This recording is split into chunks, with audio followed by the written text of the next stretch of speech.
This is the Five Stars podcast. Let me talk to you. Hi.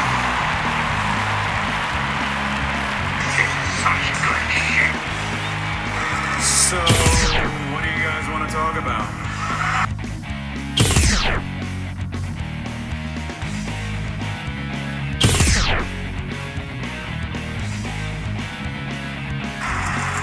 Tell me we're not telling lies.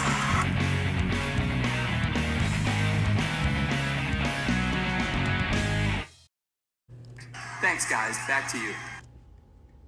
Yo. That's how we're kickstarting this one. You don't even get the classic, hey yo, like Scott Hall used to do. You just get yo. It's one of those Mondays. Even though it's not Monday at the time I'm currently recording this. It is late on a Saturday evening.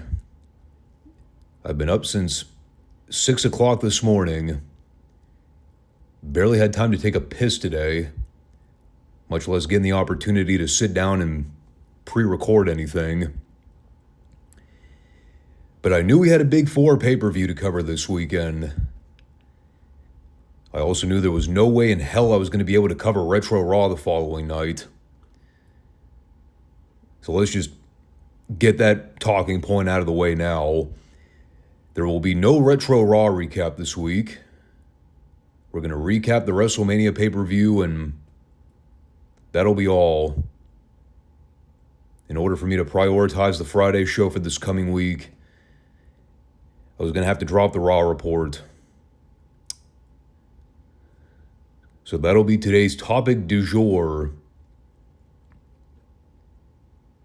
But you know what podcast this is? It's the 5 Starr Wrestling Report. The wrestling podcast no one knows but we all need. We are here on YouTube and Rumble to go through the classic archives of WWF, WCW, and Mid-South Television every week. And we're just moving along through the timeline weekly and going over the highs and lows of all these programs. In the case of WWF and WCW, it's more lows than highs, I would argue. Which is honestly a good segue into the WrestleMania recap. And since we've got a whole ass pay-per-view to cover here, let's not waste any time and get going with this thing while I still have my sanity and energy left. By the way, shameless sponsor plug. I'm officially trying Saratoga sparkling carbonated spring water for the first time. It's not bad.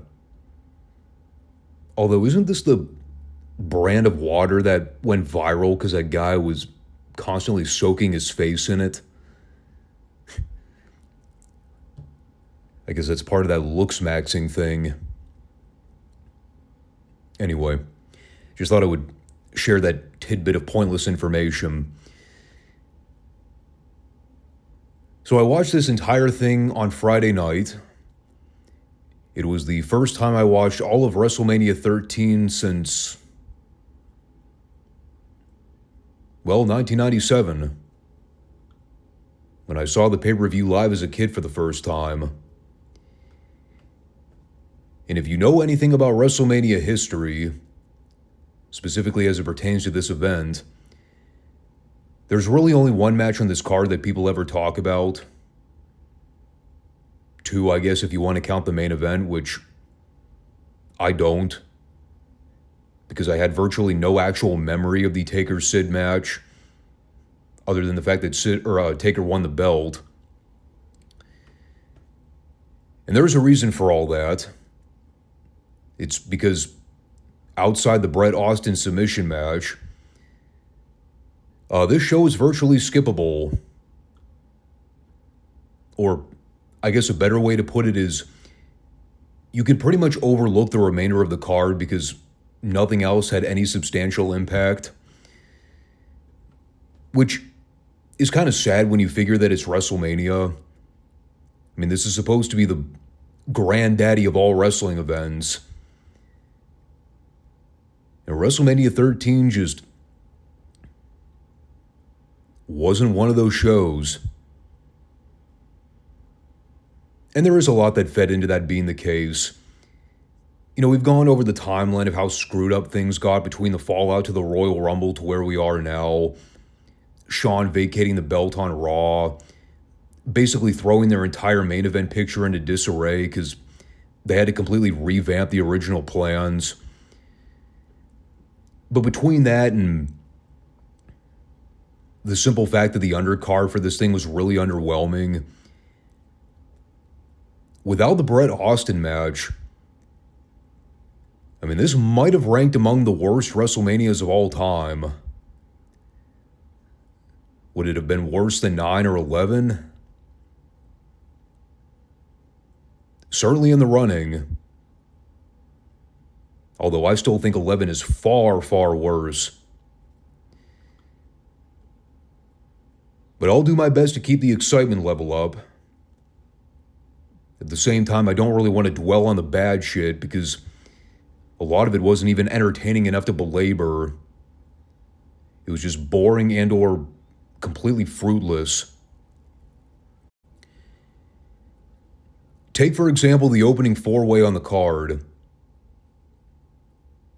It's funny, too, because didn't I just do a rant on the Friday show the other week during the Mid-South recap about the topic of WWF-style four-way matches, where the booking is completely nonsensical because the rules stipulate that anybody can tag whoever, including partners of the same team?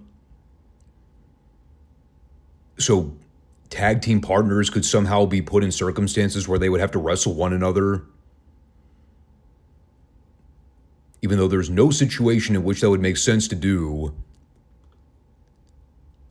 So, of course, what did we have here?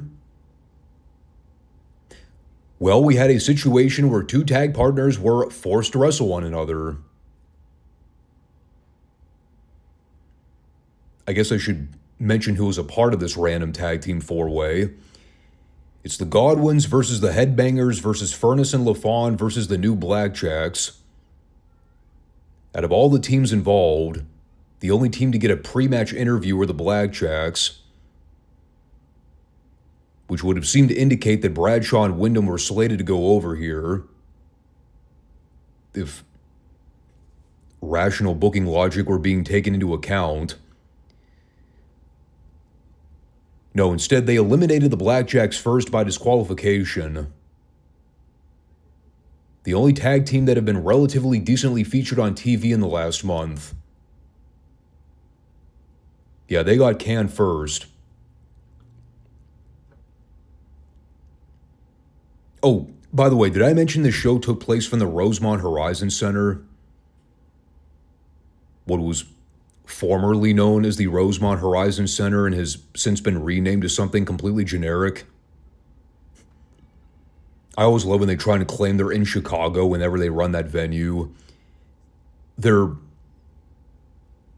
within reasonable driving distance of Chicago. Technically, the Rosemont Horizon Center is not a part of the Chicago suburb. It's adjacent to the city. Close enough, I guess. So this match chugged along in front of a rather indifferent crowd. Despite what I may think of the gimmick, the Hog Farmers were easily the most over out of anybody involved, which probably says something about the state of the tag team division at this point. It came down to the Godwins versus the Headbangers. Mosh and Thrasher did a bunch of sloppy indie-looking spots, most of which barely got a reaction. And after Phineas attempted a comeback, it broke down with everybody at the end, which led to Mosh pinning Henry with a seated splash. And this apparently put the Headbangers in line for a tag title shot. So we'll see if Davey and Owen can work their magic. Can they get a semi-watchable match out of the Headbangers? Time will tell. I literally have nothing else to add beyond what I briefly glossed over here. I mean, look at the 4 teams involved. Tell me there was any reason to give a shit about this match. When's the last time we even saw the Headbangers on TV? I think I remember them winning a squash match against the Hardy Boys a month ago. And that was the last time we saw them. Now all of a sudden they're in line for a title shot for winning a completely random 4-way with zero build. Only good thing I can say about it, at least it was short. And so then we had the Intercontinental title match between Rocky Maivia and the Sultan. I managed to power through this thing long enough to watch without having to hit the mute function. Which, let me tell you, that was quite the feat with having to listen to Honky scream into the goddamn headset the whole time. It was almost as bad as listening to Excalibur do commentary.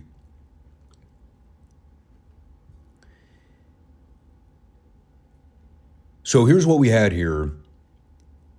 We had a mid-card championship match that was purely designed to spotlight and get over Rocky. His first big WrestleMania appearance in front of a very hostile Chicago fan base, defending the belt. A lot of pressure on The Rock going into this, which did not lend itself to a great outcome when you could hear 80% of the crowd chanting "Rocky sucks" during the heat. Think about that. They didn't chant "Rocky sucks" during the comeback. They chanted it when the Sultan was working over The Rock on the mat. That is how fed up the people were with this gimmick. Even by this point. And you know, it's like, I mean, you really do have to feel bad for The Rock here. Even if I remove my personal Dwayne Johnson biases, when I look at all of this in a vacuum and judge it solely based on Rock's performance here, he did a perfectly admirable job. Now, granted, this was absolutely not a WrestleMania caliber match. It was, at most, a decent middle-of-the-card match you would see on a random Raw. I mean, there was nothing about it that made you think it belonged on pay-per-view. But in terms of where Rocky was at this stage of his career, it was a very fine professional wrestling match. And I thought Rock did very well. It's just the simple fact that the gimmick was death. Nobody in the Rosemont Center gave a flying fuck about anything that happened here. Moreover, they booed The Rock during his comeback. And on top of that, even with all their efforts at trying to run with the underdog story of Rocky defying the odds and pulling out the upset win of a lifetime, I mean, let's be honest, nobody bought it. Because nobody was ever expecting the Sultan to actually win the fucking strap here. And of course, it made the situation even worse when they had the Sultan get his heat back in the afterbirth. Yet the fans were mostly cheering him because, did I mention, everybody hated Rocky here? So the match was what it was. You know, it accomplished what the WWF was trying to do at the time, just not in a way that got over with the fans. But I've got to spend a few minutes talking about this post-match because it was quite the spectacle. So you may recall, in the lead-up to this match on TV, we had seen Tony Atlas make a couple cameos on Raw. They had seemed to indicate that he was going to be in Rocky's corner for this match. So we get to the match, No Tony Atlas. He did not accompany Rock to ringside. He did not make a single appearance during any of this. I presume there's a backstory to explain why Tony Atlas was absent from the picture despite him being advertised. But we did not get an explanation here. We did, however, get to see Rocky Johnson. And this was, well, aside from the submission match, this is by far my favorite moment on the entire show. When Vincent K. McMahon, the owner of the fucking company, referred to Rocky as, and I quote, "that fan."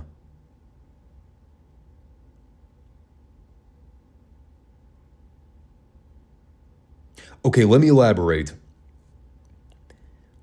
Rocky Maivia is getting beat down by the heels.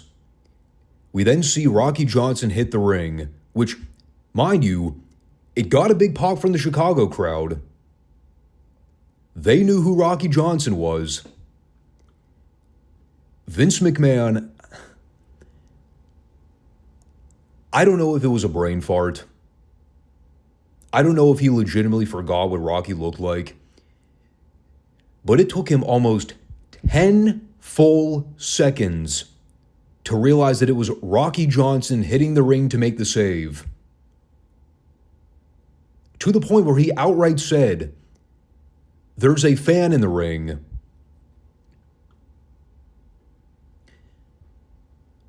Longtime wrestling and boxing legend Rocky Johnson.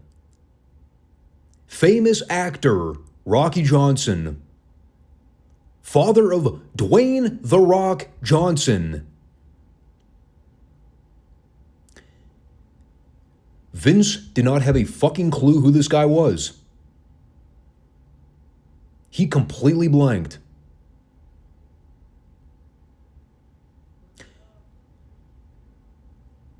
I wish I could say I'm surprised. Unfortunately, it's Vince. Therefore, nothing surprises me at this point. I seriously thought for a minute this was going to turn into a Roman Reigns situation where they were going to try to use Rocky Johnson to pump up his son, only for the people to boo both of them. Thankfully, that didn't happen here. The crowd was at least somewhat civil. But yeah, that was the highlight of everything that went down here. It was Vince McMahon completely forgetting who Rocky Johnson was. So then coming out of that, we had Todd Pettingill interviewing Ken Shamrock from the locker room. They replayed the angle from Raw last week where Ken made Billy Gunn look like a jackass. Then he talked about the submission match and promised to call everything down the middle. I will say one thing, now that I'm getting the chance to see some of the early stuff Ken Shamrock did in the WWF.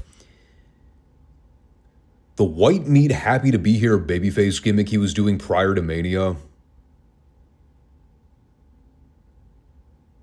Yeah, that shit sucked. He was a lot better as the unhinged ass-kicking machine. A much better gimmick.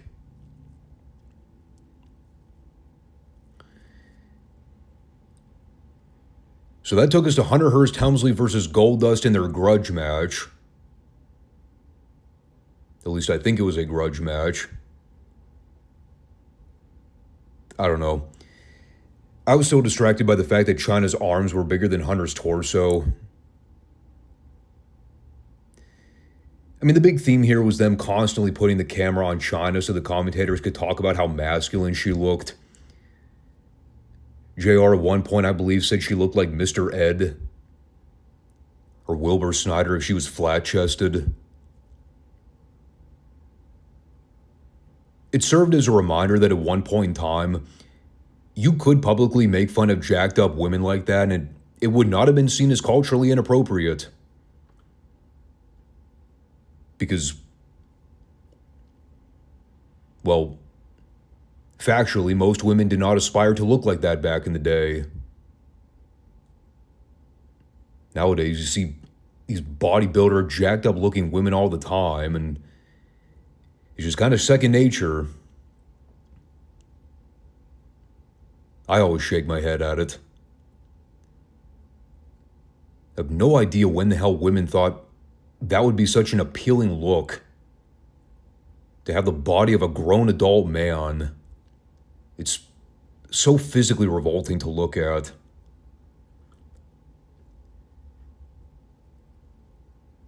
So they generally worked this match like you would expect a grudge feud to be structured. They let Goldust beat Hunter up early on, gave Hunter a little bit of heat in the middle to set up the big spot at the finish. Again, though, with how much attention they were drawing to the girls on the floor, I mean, it was almost a rib at certain points. It's like, tell me the girls are going to play into the finish without directly telling me such.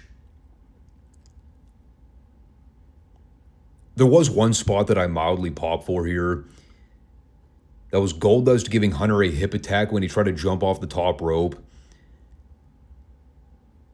I can confidently say, I don't think I've ever seen somebody do a cutoff spot using their buttocks.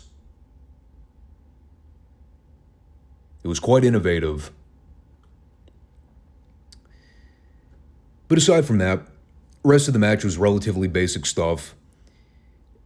Then as Goldust was getting ready to set up Hunter for the curtain call, you see Chyna go over to stalk Marlena on the other side of the ring.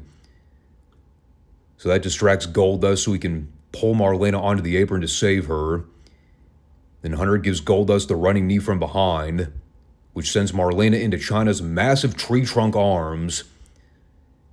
She ragdolls her around for a minute in the bear hug while Hunter gives Goldust the pedigree and gets the pin. I wrote, a rather suiting payoff to this grudge feud. The heel going over clean with his finish on WrestleMania. That is certainly apropos for a Hunter match. And certainly not the last time we would see that finish booked with Triple H on a WrestleMania card. See Booker T, whatever year that was. By the way, I'm not saying that Hunter should not have gone over here. Based on where things are about to go in the coming year, it made sense to put him over. I was just trying to make a snide comment. In terms of comparing this match to the previous two, I mean, this at least had a pay-per-view-like quality to it. So I won't say it flopped. Again, though, it's just not a WrestleMania caliber match. I never really thought that Hunter and Goldust had a ton of chemistry to begin with. So for my money, I'm just kind of relieved this program is done so they can finally move on from it. Because it really hasn't done a whole lot for me. Speaking of moving on, that's precisely what we're going to do now. We're going to talk about this tag team championship match with Owen Hart and Davey Boy versus Mankind and Vader. Now, during the ring entrance for Owen and Bulldog, you had JR run up to try to stir shit up between Owen and Bulldog again. He asked for Owen to clarify who the real leader of their team is, since apparently Owen claimed to be the leader at one point. And he was adamant that he was the leader, even though Bulldog is the one with 2 belts. I love JR in this role. This is like the 3rd time they've done this with him on camera. He's the journalist that's trying to ruffle feathers and get under the champ's skin, even though we see that they're actually on good terms again. Because JR knows that Owen is stupid enough to get triggered. It's also great because even in the midst of all the drama they're building up between Owen and Davey, they were still the de facto babyfaces in this match. I do need to also point out a great burn from Vince here. Since I gave him shit about the Rocky Johnson thing earlier, I'll throw him a bone here because this was good. There's a spot during the heat where Mankind steals the urn from Paul Bearer and uses it on Davey behind the ref's back. Lawler goes, Paul Bearer is grinning so big he's going to need a bookmark to find his chin. To which Vince, deadpan, without pause, goes, which one?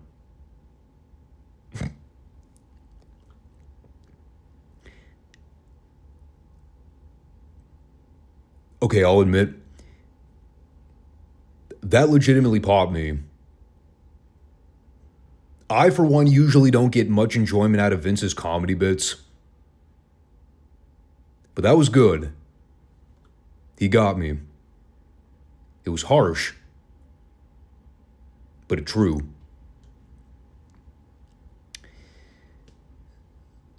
So they're working over Bulldog for a while. Despite the wacky nature of everything surrounding this feud from the beginning, the chemistry I thought worked relatively well here. I mean, the issue was never about the participants involved, even if Leon wasn't all that motivated at this point. It wasn't a talent problem. It was a lack of any meaningful substance in the program problem. I mean, I know it's been a while, but didn't they just kind of announce this match on TV 1 week from out of the blue without really building up to anything? I mean, they were still teasing the Owen Davey breakup while this feud was ongoing. The other thing, too, is that the heels spent so long beating up Owen and Bulldog in this match, you kind of had to figure that Vader and Mankind weren't going to win the belts, even if we weren't going to get a clean finish in the end. I mean, the double heat on Owen and Bulldog was fine. The action kind of bogged down during the middle, which was to be expected. It picked up a little toward the end with Bulldog's comeback in the subsequent four-way brawl. They did a collision spot where Owen bumped Mankind and Bulldog out to the floor while Mankind still had the mandible claw locked in. And while Vader and Owen were going at it in the corner, the ref counted out Mankind and Bulldog. So it resulted in a double countout finish. Didn't really get the response you would expect like in today's culture, where fans automatically boo anything that's not a pinfall or submission, because that's how they've been trained. I can't even really call it a decent conclusion, though, because I mean, the babyfaces didn't even get a chance to make a comeback before the count out. I get the idea of not wanting to beat either team, but I don't know. Maybe don't book the match if you don't want either party to do a job. I know they've been doing the on and off thing with Davey and Owen for a while. They're fighting, then they're not. They just keep oscillating the cycle over and over again. And I mean, I talked about that I'm relatively over the whole breakup tease to begin with. It's gone well beyond the shit or get off the pot type booking. This whole match goes back to the subject of what I said at the beginning. A lot of this card is just not worth harping on in great detail because even the bad stuff isn't bad in the sense of giving you something fun to rant about. And this I wouldn't even say was a bad match. It had a terrible finish. But everything before that was perfectly fine. But it's not the kind of thing you're looking for when you want to pay to see this on pay-per-view. You want quality. You want conclusiveness. You want something to invest in. This would have barely served as a passable TV main event. Which is a shame because I liked all the individuals involved. It was just not booked well. You know what I can say was booked well? Was everything about the next match we're going to cover. It's another classic example of one of those hypothetical, should this have main evented the show type matches. Hindsight is always 2020. In my mind, this was always the headline feature for WrestleMania 13, even before they finalized the whole card. And I'm sorry to say, as big a taker mark as I am, I did not care about the WWF title match going in like I did the Bret Austin submission match. Like, when it comes to this particular show, this was the cornerstone. This was the bedrock that made WrestleMania 13 what it became. The finish was absolutely iconic for reasons that have been replayed and showcased throughout history. But this was also the culmination to a heated rivalry that dated all the way back to the previous year. Hard to believe the Bret Austin issue had been going on for that long. And at the same time, it was never boring. They've been able to successfully keep this a white-hot program for going on 5 months, with all these twists and turns along the way. You might recall one of the conversations I had last year during the Survivor Series recap. The question of which Bret Austin match I prefer. I still personally like the Survivor Series match more, but I never want to discount the WrestleMania match because this was still damn good. It still holds up all these years later, despite how high the bar's been set in terms of all the crazy off-the-wall shit we've seen. It's still one of those matches where I can lose myself in the excitement and just watch the thing like a pure fan, which is really, really hard for me to do, especially the jaded, cynical fan I've become over time. It's like I'm sitting there in my living room in 1997 seeing it again for the first time. There's so many great things I could say about this. For one, let's start with Austin's ring entrance here. Another classic highlight reel moment. Seeing him come out to the artificial glass panel, that was such a cool shot. And I remember being blown away by that visual as a kid. And the story of this match, whatever you want to make of the previous history between the two, truly, none of that mattered when you analyze the crowd response for both guys. You think about it, they had spent so much time over the last how many months doing the Bret getting screwed saga, to the degree that people started to pinpoint how much of a crybaby and sissy Bret was acting like on TV, complaining, bitching, and moaning like a sore loser. Despite the fact that Bret has been screwed over at virtually every turn in his quest to become the WWF Champion, he hasn't been wrong. It truly is one of the greatest wrestling stories of all time because there's so much natural believability in Bret being sour and resentful over how he's been treated.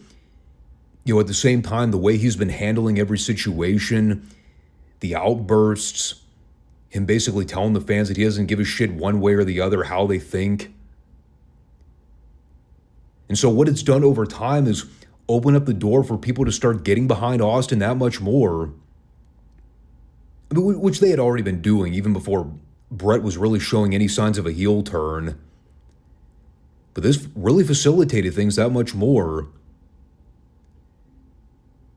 And what we had here was a very well-constructed double turn situation where even though Austin was technically still going into the match as a heel, by the end of it, he came out a full-fledged babyface. And whatever heel signs Bret had been showing previously, he sealed the turn by the end of this. It is an impeccable match from start to finish. Just the timeline of how we got from the fans being split between both guys to being solely behind Austin by the end of it. It was such a great overarching story development. At first both guys were essentially going back and forth and beating the tar out of each other. But as things progressed, You started to see Bret work more and more like a heel, using gimmicks more frequently, going to underhanded tactics when he could. At one point, he started working over Austin's leg, which put Austin in the vulnerable position for a while. And not to mention, too, you had the announcers talking about Bret's attitude lately and how he's been really out of control. They were doing everything in their power to get people to want to rally behind Austin that much more. You get this spot at the end where Bret goes to Irish whip Austin into the guardrail on the floor. That's how we got Austin blading himself, which everybody obviously remembers at the finish. Not sure how many people remember the spot that led to Austin bleeding. You can't overlook the great commentary moment with JR where he starts putting over Austin as he's firing back on Bret. As he's stomping him in the corner, JR puts over that Austin's the toughest SOB in the WWF, that he's stomping a mud hole in Bret and walking it dry. All the future epic euphemisms that would help to sell Austin merch like crazy. And then, of course, there's the spot that everybody still talks about all these years later. After Bret clocks Austin in the head with a ring bell, he goes to lock in the sharpshooter. And they have all these great shots of Austin dripping blood on the ring mat as he's fighting for his life to stay alive in the submission hold. Crowd is going batshit for Austin by this point, because they had all unanimously turned to favor him by this point. And so Austin's fading, but he refuses to tap out. And you see him do the push-up raise while blood is pouring down his face into his mouth, screaming in pain. And some people might have also forgot about this little tidbit, but right before Austin's last gasp effort to break the hold, he actually manages to briefly get out of the sharpshooter. But then Bret immediately slaps it back on right before Austin passed out. And that was what they were trying to sell you on at the end. It was the fact that Austin never gave up. That he toughed it out and lost because he passed out due to the pain. And that's to say nothing of the afterbirth where Bret went ballistic and locked in the sharpshooter on Austin again, got ragdolled around by Ken Shamrock. People popped big for the confrontation between those two. You also had the great moment where Mike Chioda tried to come in to help Austin to his feet, and then Austin just stunned the shit out of him and got an even bigger babyface pop than the Shamrock-Bret standoff. Chioda also took one of those Vince McMahon stunner bumps where he just fell in a heap, like his feet evaporated in quicksand. But yeah, what a WrestleMania moment. And what a showcase for Austin. People have clearly discussed over the years the fact that this was the moment that solidified Austin as a future main eventer. I would probably concur with that. Instinctually, even as a kid, I always knew that Austin was a big deal well before this moment. Just by the way they were featuring him on TV, the way he carried himself as a star. Like, you knew the company was going out of their way to present him like a big attraction.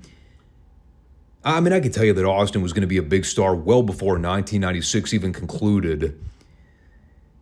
But in terms of that big featured match to help push him to that top spot on the card, the submission match was it. And it's a credit to all parties involved. The way the feud was structured, Bret's involvement, Austin's involvement, Vince's involvement. It all came together perfectly in the end.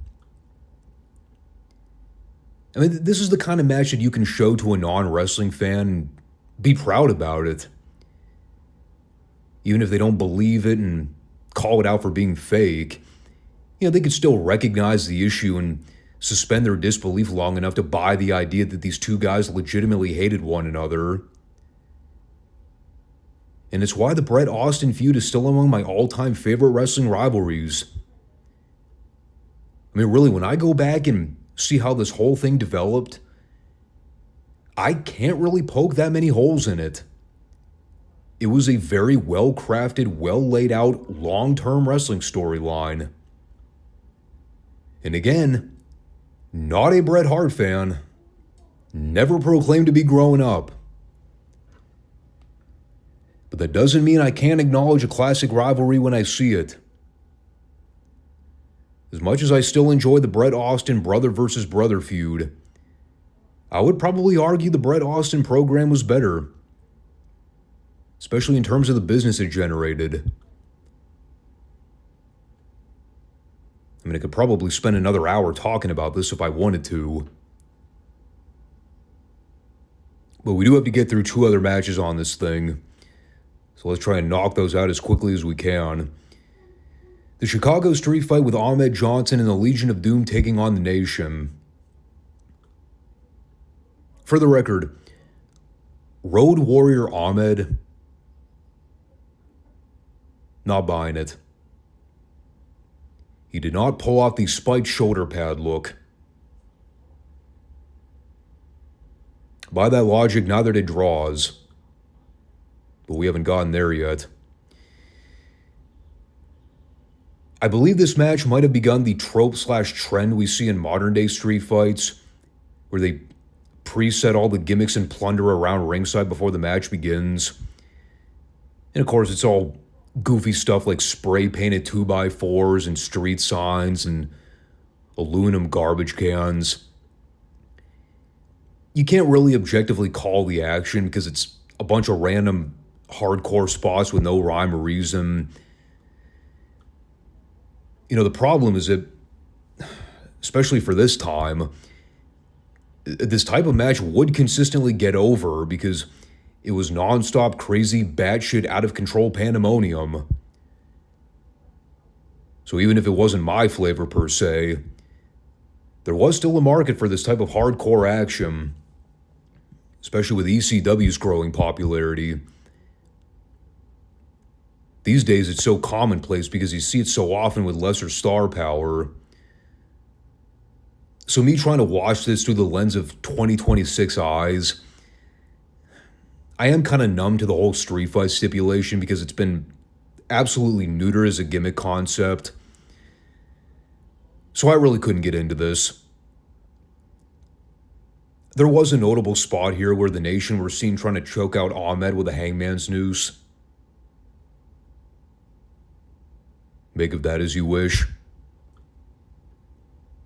I believe there was also an attempted hanging on Farouk at one point. By far, out of all the dumb spots in this match, the dumbest spot of all,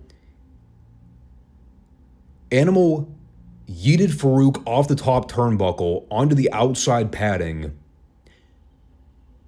Not even through a table. He launched Farouk through the air, down to the floor, where he landed right on top of his fucking hip. I saw that and I was like, for what, dude? A pointless street fight that nobody's going to remember the second it's over. Of course, you had all the Nation flunkies at ringside, so you knew they were going to get involved. Also made you question why they waited until 2/3 of the way through the match to actually hit the ring like a pack of wolves. I mean, why not just do it from the start? Again, I wrote very little in the way of moves or spots, outside the handful of things I just mentioned. The climax here was them triple teaming Crush and then pinning him after Animal gave him a 2x4 shot to the sternum. Then afterwards, they laid out the rest of the Nation and killed PG-13 with a double Doomsday. That at least looked cool. The only thing else I can really say is it worked for the room. I hate to use the Dave Meltzer logic, but it was apropos here. I didn't like the match. I thought it was too gimmicky. Not to say this was ever a serious feud from the beginning. But the crowd enjoyed it. It was a fine little buffer between the submission match and the main event. At this rate, I'm just kind of waiting for the Nation 2.0 restoration, because this current version of the group is beyond fucking reproach. It is so bad. The group is a joke. The members are a joke. The announcers treat them like a joke. If there's one thing that I have vastly underestimated in going back through this retro Raw timeline, it is misjudging just how horrible the first incarnation of the Nation of Domination was. Fuck. It sucks. But before I flip a table over, let's get off that street fight topic and move on to the main event. For the WWF Championship, it's Sycho Sid defending against The Undertaker. We also had Shawn Michaels on commentary, which they set up on the Go Home Raw, when Shawn magically inserted himself into this and said, "I'm inviting myself to WrestleMania 13 to do commentary for the main event." Because that was a thing he was apparently permitted to do. And of course, they gave him the whole pomp and circumcision entrance. The best part was Lawler totally burying him and putting over how stupid the whole thing was. So before the match started, we had Bret Hart coming back out to do another Karen rant, which is weird because I could have sworn they already rang the bell to officially start the match before Bret sauntered out. But I guess they didn't, because Hebner just stood there with his dick in his hand and let the whole promo go down. And so Bret's out there calling Shawn a sissy-ass pansy. Talked about Taker destroying their friendship when he slammed the cage door in his face on Raw. Called Sid a phony world champion. And all this eventually led to Sid laying out Bret with a power bomb and making him look like the world's biggest dork. And it's like, after seeing all of this go down, the only thing I could wonder was it absolutely necessary for this promo to take place here? You couldn't have waited until Raw for Bret to come out and do this? It just seemed like ill-proper timing. Or better yet, like they were trying to stall for time because they figured the Taker versus Sid wasn't going to be a great match. Which, believe me, it wasn't. When it comes to Sid and Taker, one thing Ross drew attention to was Taker's gear, noting that he was paying tribute to his first WrestleMania in 1991 when he wrestled Snuka. It actually took me until that point to realize, oh yeah, that's right. Taker's wearing old school gear. They also made a sidebar mention that he was undefeated at Mania, even though they weren't directly calling attention to any kind of streak. So they were planting the idea that it was going to be a big deal at some point. But this match, whatever you want to say about the action, I always kind of viewed this title match as a buffer / transitional world title situation. You knew that Taker was going to win the belt. At the end of the day, that's really all that mattered. If you're not typically a fan of big guy WWF style matches, you probably thought this match sucked. Trust me, I am not going to defend it. Taker's my all-time favorite wrestler, and I've always had a soft spot for Sid. But I'm not going to try to gaslight you into thinking this was anything resembling a quality main event title match on a WrestleMania card. At the bare minimum, it was a boring match that went probably 10 minutes longer than it needed to. At the other end of the extreme, one could argue it was probably one of the worst matches on the card. But I'm not going to debate that one way or the other. What I will argue, however, is how incredibly stupid the finish was. So after Sid had given Taker the tombstone, he was going to try to put him away with a jackknife. But as he had Taker in position, out comes Bret again to run a distraction. Because remember, Sid punched his lights out earlier and made him look like an absolute tool. So here's what they do for a finish.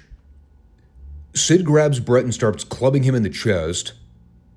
Bret then drops Sid throat first over the ropes so that Sid could then turn around and eat a tombstone from The Undertaker. And that was how he scored the pinfall.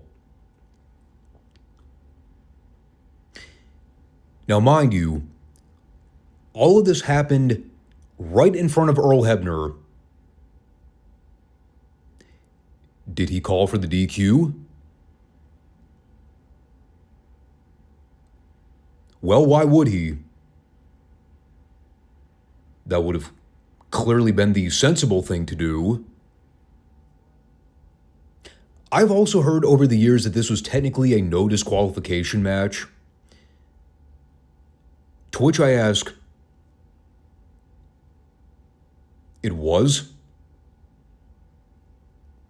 When was that announced? I watch these Retro Raws every week. Correct me if I'm wrong.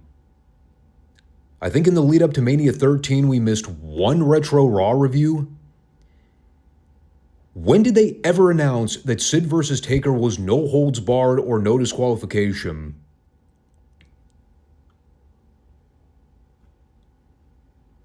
I guess it would have had to explain how Bret could interfere right in plain view of God and everybody.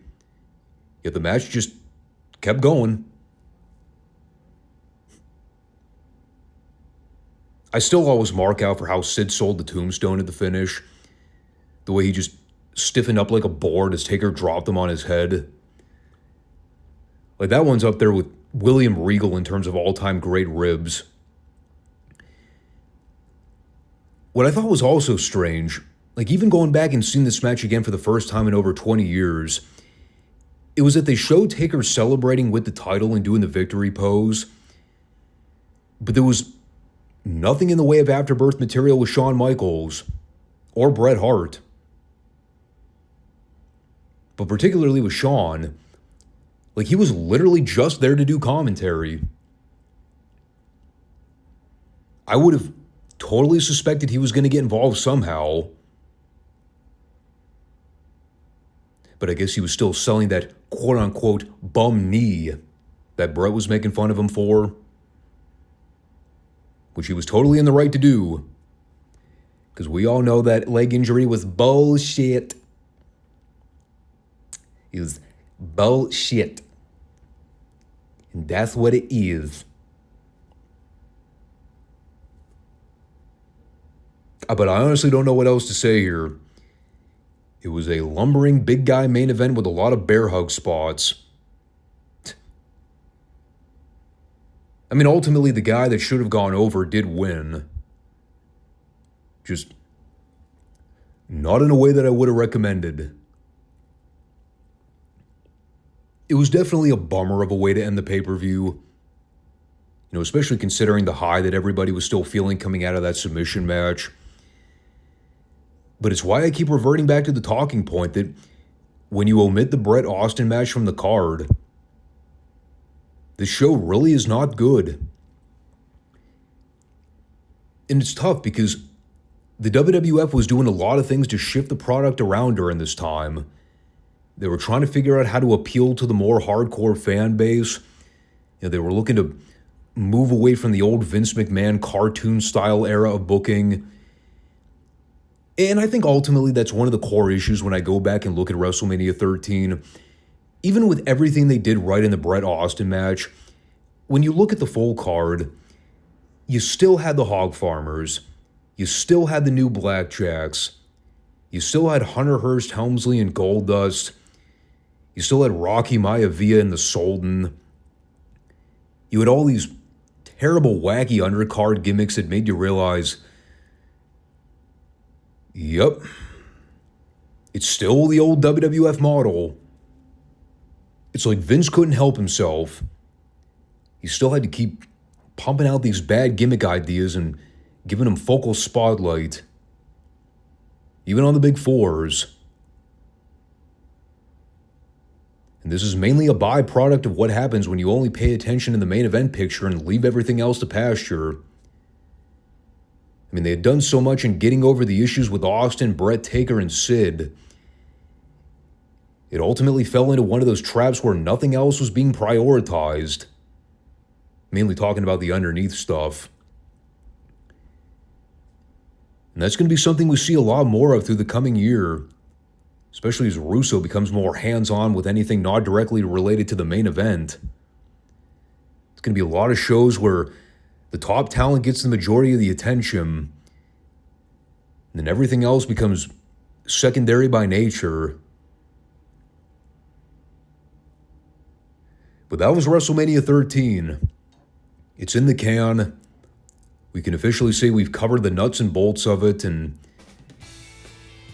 probably won't ever think twice to watch the pay-per-view in full again. I would rewatch the Austin Bret submission match 1,000,000 times over. The rest of the card, not so much. But there you go. So that'll wrap up this one. Again, sorry about the Retro Raw this week, just didn't have time to fit it in. And I'm not going to kill myself to do it. So go ahead and share your thoughts on the show if you have any memories. Make sure you subscribe, comment, and leave a like for me down below. And I will catch you guys on Friday for classic wrestling coverage again. We'll hit WCW and Mid-South Television. Take care, all.